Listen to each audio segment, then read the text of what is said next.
Breaking news out of the NFL. Chiefs tight end Travis Kelce is expected to return to Kansas City for his 14th season. That's according to NFL Network. The future Hall of Famer will be turning 37 in October and has spent his entire career with the Chiefs. Kelce is the franchise's all-time leader in every receiving category. He's also the NFL's all-time leader in yards per game by a tight end. Our Pete Prisco has him ranked as the 79th best free agent in this year's class for CBSSports.com. For even more on this Travis Kelce news, we bring in Logan Ryan. Logan, for so much time we didn't know, is he going to retire? Is he going to come back? Now that it seems he's going to come back, and not only come back, but re-sign to be with the Chiefs. Are you surprised at all by this? I'm not surprised. I would say this. I'm happy about this outcome. I truly am. Whether he wanted to retire or not, there's so much going on in his life off the field, great things. Business is booming for Travis Kelce, so I can understand why walking away would make sense, but I can also understand as a competitor, Travis Kelce and I came in the same draft class. I played against him since college. He is one of the best to ever do it, and if he wants to come back and play and not go out like that, I completely understand as a competitor. You see where he ranks all time, and I'm sure he's going to keep climbing on the all-time tight end rank, but he did everything he could do in Kansas City right there. First. He's only going to pad those stats there. It makes sense, and I love that he is staying a Chief. He can make other places business-wise. He can sell jerseys for any team. He is worth the salary that he commands because he is a business. He is an attraction. But we don't see this a lot anymore, Zach. We don't see a lot of players stay with one franchise. It's just the nature of the NFL, how business is conducted. You don't see that loyalty from both sides. I love that Travis Kelce is coming back because what he is to that Chiefs offense, even at this age, is unprecedented. The ability to run the routes that he runs in that offense, the freedom he is given, he might not be given in other places. He might not be able to have that relationship with other quarterbacks like he has with Patrick Mahomes. So we're going to see it at least for one more year. It would have been a crazy conversation if it was Travis Kelce not retiring, but he's not returning to the Chiefs. That would have certainly opened up the floodgates. You look at his numbers from a year ago, 76 receptions, which is down from 97 the year before.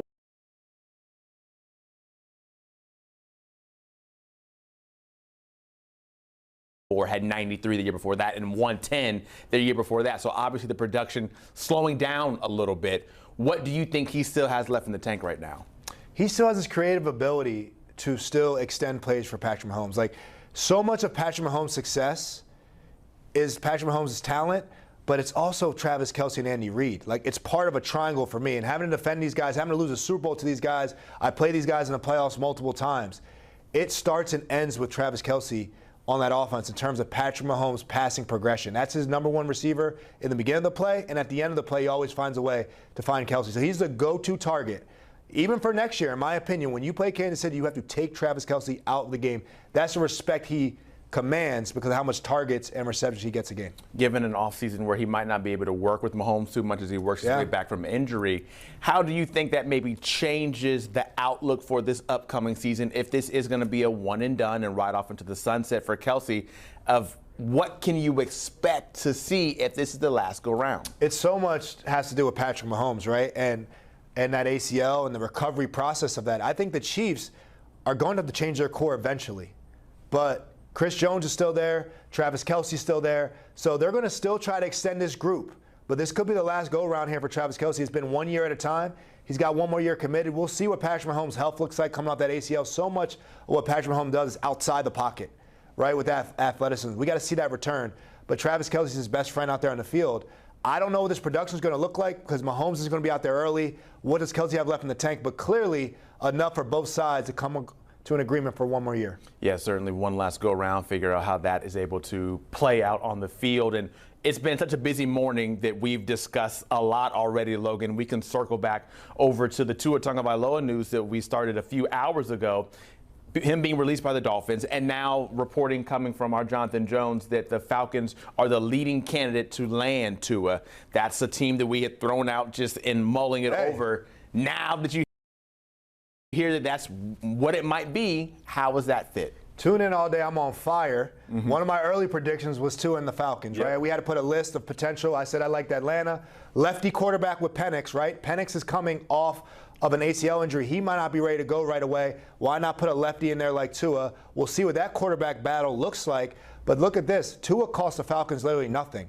He's coming for pennies on end, right? Because so much of that money is being paid by Miami. So it's really a low-risk signing for Atlanta, and they get them in there to compete with Penix or start early in the season. You see how much money is remaining there. I mean, Miami's truly eating this dead cap right here. They are eating that money. They're paying Tua's salary for him to potentially play for Atlanta. JJ also reporting that the Falcons are the only candidate that has emerged so far to sign Tua.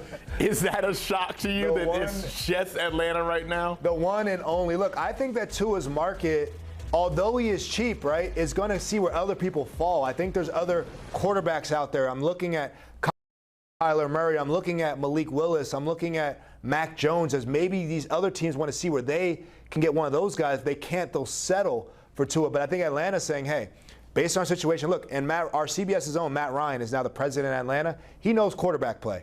He clearly thinks that Tua might have something in there, and he's coming at a very, very low price. It's not like a long-term commitment for Tua. It's maybe for a next year thing for Tua.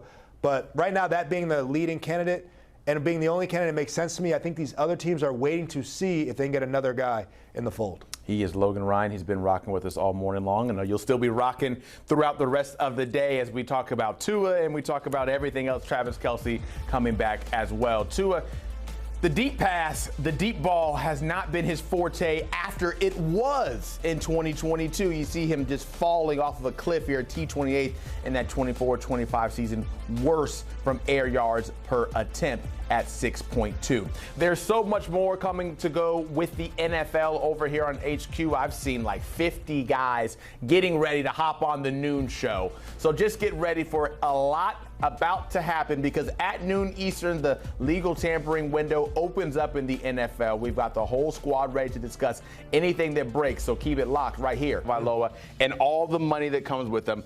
We're not surprised by this at all, Ben, but you being our resident QB right here as it stands, you hear this news, what happens next? How do the Dolphins move forward? Well, I think logically they've got to find where they want to go at the quarterback position, right? New head coach, new front office, some things are going to look different, feel different. I think what you've seen a couple years ago with the Denver Broncos and what they did with Russell Wilson and how that's worked out with Bo Nix on the rookie contract in the win now mode the last couple years, I think the Dolphins are going to be number one of these teams that are going to try that and say, hey, if there's a way we can get rid of this money, get Tua off our books, kind of restart that quarterback room, they're going to have to find a guy, whether free agency or draft now, to kind of fill that void and get some production. Well, the Dolphins changed everything, right? They changed the GM, they changed the head coach, and now they're going to change the quarterback. And that's pretty much when a new regime comes in, and Ben can allude to this, when a new regime comes in the NFL, you better get ready, you better look out if you're a veteran in that locker room, because they are bringing change. A coach got fired because you didn't win enough prior, and that might have been your fault or not, but he's bringing his players, he's bringing his change, and that's going to be the quarterback position. And unlike the Broncos situation, though, I don't know if there's a Bo Nix that the Dolphins can draft, right? I don't know what this quarterback draft is outside of Fernando Mendoza. I don't know if the Dolphins trade up for Fernando Mendoza. That's maybe too early to speculate. But you got to think, if they're releasing Tua and all that dead cat, can we bring up the money of how much they got to pay Tua to not play for the Dolphins? I mean, they made a pretty quick decision here to move on from him, and it's a lot of money that they have to pay him. And what I think is they're going to nail someone in free agency. Yeah. They got a guy circled. Is it Malik Willis, right? Is it Mac Jones? Who is that next Sam Darnold? Who is that next guy that they saw the Seahawks? And then another thing, my last point in the NFL, it's a copycat league. You see Sam Darnold get revitalized, what he's done, win a Super Bowl. So do they feel like they can revitalize one of these quarterbacks like a Malik Willis, like a Mac Jones, to come down to Miami and give them a rebirth of their career? They have Quinn Ewers on the roster. It is a $99 million dead cap hit, which is the largest in NFL history. They're on the books for $54 million in guaranteed money this season. Ben, just playing the position, like how bad does it have to be when we take that money and just throw it away? Because we were talking a little bit offset about, okay, is there really that much difference between a $1 million QB and a $60 million QB? And I think that's the thing that's tough. The quarterback position, especially in the NFL, is such an imperfect science. There's so many variables. There's scouting departments and guys that are assigned to, what are these guys like on the field? What are these guys like off the field? Is the offense going to translate to college? Is the play style going to translate to the NFL? Whatever it may be. So for Tua, this isn't necessarily the end of the world. Yeah, it might suck right now. I'm sure when he got drafted there a couple years ago, first round, he wasn't thinking, hey, after a couple years, I'm going to be changing scenery, looking for a new spot to play. But we've seen it the last couple years. There's a blueprint. There's a roadmap for guys who change of scenery isn't necessarily the worst thing in the world. So for Tua, another chance. Hopefully somebody out there is going to say, hey, guy's still young, the production's there, he's played some good football. Let's see if we can get him in the right system, the right guys around him, and see if we can have him be our guy. It brings back to the point that the NFL is a copycat league. I looked at New England Patriots. They brought in a new coach, got a quarterback that they love. Look where they went, right? Look at the Jacksonville Jaguars. Brought in a new coach. Look what happened. Look at the Chicago Bears, right? Ben Johnson gets the quarterback that they love. That pairing, right, between those two works out quickly. So I think Miami's saying, this is unprecedented dead cap. We've never seen it this much. Russell Wilson's the closest, but $99 million dead cap. Tua's getting $54 million to play for somebody else. And by the way, he costs that other maybe an offset of $1 million. The minimum for somebody else, the Dolphins got to pay him the rest, right? So they are moving on from him. They are literally kicking him out the door, moving on from him, restarting without him. Hopefully, because fans feel like, we're just a quarterback and a coach away from going to the Super Bowl, baby. The Patriots just did it. Anyone can do it. It's not that easy, but that's been the trend of late. A lot of great coaches got hired last cycle, and you saw how quick of a turnaround that is. Clearly, Miami's looking for a quick turnaround here. So where does Tua fit into all this? Where should he look to say, all right, I think I can revitalize my career. I can make that Sam Darnold-type turnaround. And not even that his lows have been as low as Darnold's, but what's next for him? The interesting thing about Tua and his situation is I'm not sure he's going to be in a position to necessarily pick where he wants to go. So I think one of these teams that's looking for maybe a bridge veteran guy, I'm looking at the Vikings, the Jets, the Browns, kind of one of these teams that have been in quarterback purgatory the last couple years and are looking for a guy that's played ball, a veteran, been around, can kind of tutor, mentor one of these young guys if they decide to go that way in the draft. And the big thing for one of these other teams is it's not going to cost them a lot of money to go and get a Tua. So you're not going to have to take the contract on. You're going to pay him vet minimum for him to come in, compete. But I think for Tua, his game, he's rhythm-based. He's a progression-based quarterback. So for him, the fit's got to be right. The coach has got to be right. And you got to have some playmakers around you. I agree. It's a pecking order, right? I think there's a quarterback order here, and Kyler Murray's at the top of that order. Mac Jones is up there at the top of that order. People are saying Malik Willis is up there at the top of the order. I wouldn't put him up there with Kyler Murray, in my opinion, playing against those guys. But Tua's got to see what's open next, right? Minnesota's got to fill some spots. Obviously, Miami's got to fill some spots. The Jets got to fill some spots.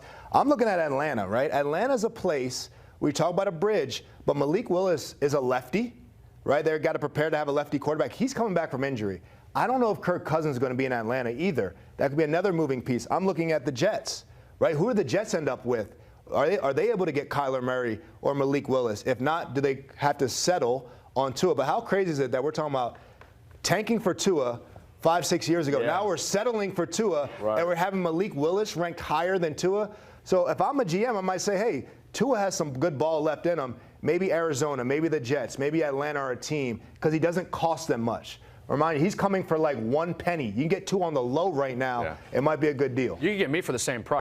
No one wants to. They can get me for the league low, too. Ben DiNucci is available, has a little bit of tenure under his belt. Do you want to give a pitch real quick to the Dolphins? We are here in Fort Lauderdale, not far from where they play and practice. Anything you want to get off your chest real quick? Hey, look, I was just in the AFC Championship. Okay. One of 4 teams left. I must have done something right the last 12 months to put myself in that position. The arm still works. Threw a little WD-40 on it last week. So if a team out there needs somebody to come in, be a locker room guy, be a backup who's been there, done that, call me. Character guy, Ben DiNucci. We like that. He said the league low, though. Don't say you can't negotiate at the bottom. I've never hit free agency. Those are 2 words I've never heard in my career. Too soon, man. This is the closest I've been to free agency. I like the way that you give that pitch, though, because it's so interesting with all the QBs out there in the market. When you look at the pecking order, you see these guys' games.